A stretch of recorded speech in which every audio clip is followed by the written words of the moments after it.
Hello guys, in this video I'm painting very easy watercolor landscape in intuitive freestyle. It's more like a watercolor sketch and I'm using a limited color palette with purples and blues.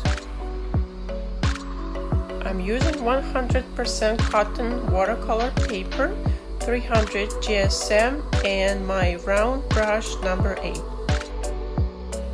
Please enjoy the process, comment below and ask any questions under this video. Subscribe and enjoy my daily live streams with watercolor painting.